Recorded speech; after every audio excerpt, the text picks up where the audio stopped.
जय श्री राम मित्रों। तो दोस्तों, आज के हमारे इस वीडियो में जानेंगे कि चक्रव्यूह क्या होता है और इसे कैसे तोड़ा जाता है। दोस्तों, जब भी चक्रव्यूह का जिक्र होता है तो हम लोगों को याद आ जाता है कि एक ऐसा युद्ध हुआ था जिसमें चक्रव्यूह का इस्तेमाल किया गया था। दोस्तों, हम सभी जानते हैं कि महाभारत में चक्रव्यूह का इस्तेमाल किया गया था। तो दोस्तों, भगवान श्री कृष्ण के नीति के चलते अर्जुन के पुत्र अभिमन्यु को चक्रव्यूह को भेदने का आदेश दिया गया। यह जानते हुए भी कि अभिमन्यु चक्रव्यूह भेदना तो जानते हैं लेकिन उससे बाहर निकलना नहीं जानते हैं। दरअसल दोस्तों, अभिमन्यु जब सुभद्रा के गर्भ में थे तभी चक्रव्यूह को भेदना सीख गए थे, लेकिन बाद में उन्होंने चक्रव्यूह से बाहर निकलने की शिक्षा कभी नहीं ली। और मित्रों, अभिमन्यु श्री कृष्ण के भांजे थे। श्री कृष्ण ने अपने भांजे को दांव पर लगा दिया था। अभिमन्यु के चक्रव्यूह में जाने के बाद उन्हें चारों ओर से घेर लिया गया और घेर कर उनकी जयद्रथ सहित 7 योद्धाओं द्वारा निर्मम तरीके से हत्या कर दी गई, जो कि युद्ध के नियमों के विरुद्ध था। कहते हैं कि श्री कृष्ण यही चाहते थे कि जब नियम एक बार एक पक्ष तोड़ देता है तो दूसरे पक्ष को भी इसे तोड़ने का मौका मिलता है। तो दोस्तों, आइए जानते हैं अब कि आखिर चक्रव्यूह क्या होता है। दोस्तों, जानने से पहले नमस्कार, फिर एक बार आप लोगों का स्वागत है हमारे YouTube channel my ideal Ram में। तो दोस्तों, चक्रव्यूह जो होता है युद्ध को लड़ने के लिए पक्ष या विपक्ष अपने हिसाब से एक व्यूह का रचना करता है। व्यूह रचना का अर्थ है किस तरह से सैनिकों को सामने खड़ा किया जाए और आसमान से देखने पर यह एक व्यूह रचना दिखाई दे, जैसे क्रोंच व्यूह।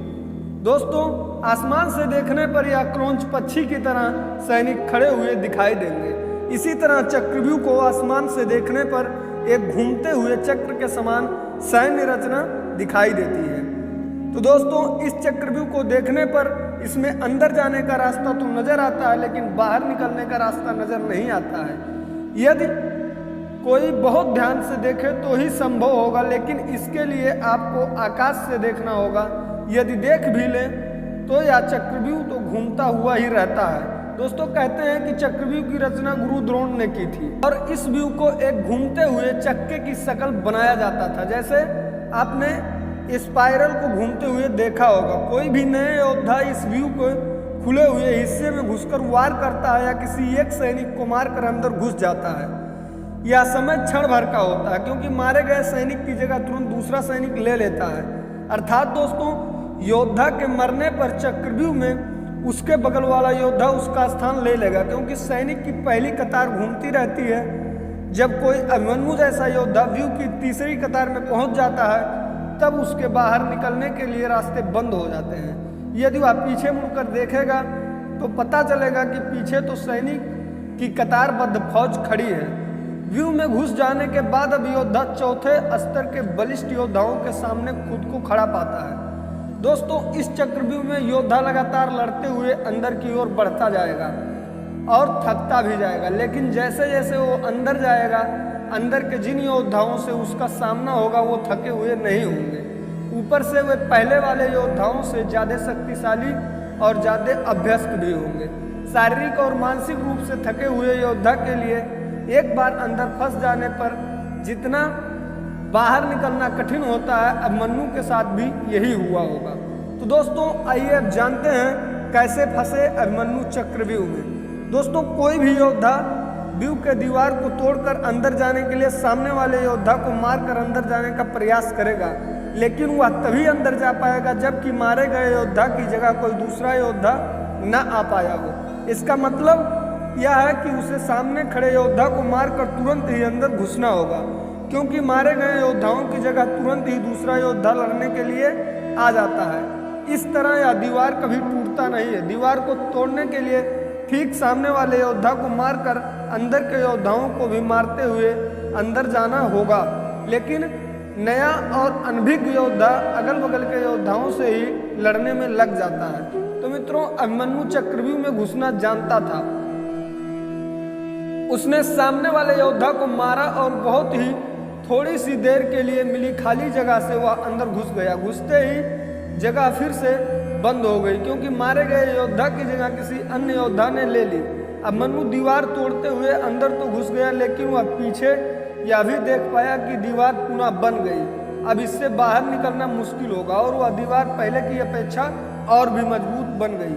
दोस्तों, प्रारंभ में भी यही सोचा गया था कि अभिमन्यु व्यू को तोड़ देगा और उसके साथ अन्य योद्धा भी उसके पीछे चक्रव्यूह में अंदर घुस जाएंगे, लेकिन जैसे ही अभिमन्यु अंदर घुसे और व्यू फिर से बदला और पहली कतार पहले से ज्यादा मजबूत हो गई, तो पीछे के योद्धा भीम, सात्विक, नकुल, सहदेव कोई भी अंदर घुस नहीं पाए। जैसे कि महाभारत में द्रोणाचार्य भी कहते हैं कि लगभग एक ही साथ दो योद्धाओं को मार गिराने के लिए बहुत कुशल धनुषधर चाहिए। और दोस्तों, युद्ध में शामिल योद्धाओं में अभिमन्यु के स्तर के धनुषधर 2-4 ही थे, यानी थोड़े ही समय में अभिमन्यु चक्रव्यूह के और अंदर घुस तो गए और अंदर चले गए, लेकिन अंततः अकेला उसके पीछे कोई नहीं आया। दोस्तों, जैसे जैसे अभिमन्यु चक्रव्यूह के सेंटर में पहुंचते गए वैसे वैसे वहां खड़े योद्धाओं का घनत्व और योद्धाओं का कौशल उन्हें बढ़ा हुआ मिला, क्योंकि वे सभी योद्धा युद्ध नहीं कर रहे थे, बस खड़े थे। जबकि अभिमन्यु युद्ध करता हुआ सेंटर में पहुंचा था। वे जहां युद्ध और व्यू रचना को तोड़ने के कारण मानसिक और शारीरिक रूप से थके हुए थे, वहीं कौरव पक्ष के योद्धा तरोताजा थे।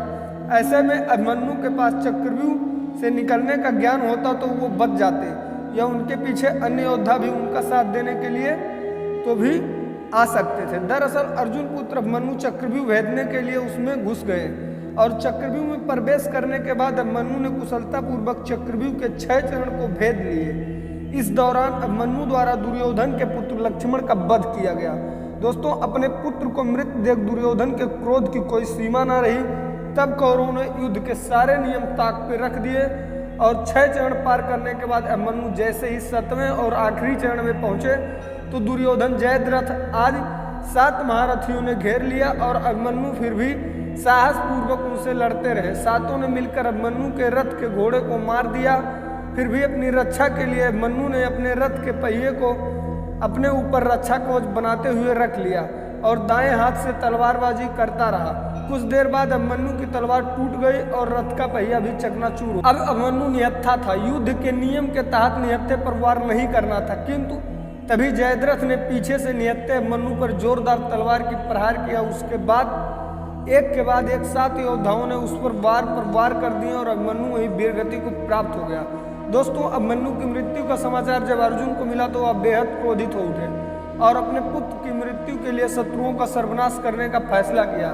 सबसे पहले उन्होंने कल संध्या के सूर्य ढलने के पूर्व जयद्रथ को मारने की शपथ ली। दोस्तों, अब आइए जानते हैं कि कैसे तोड़ते हैं चक्रव्यूह।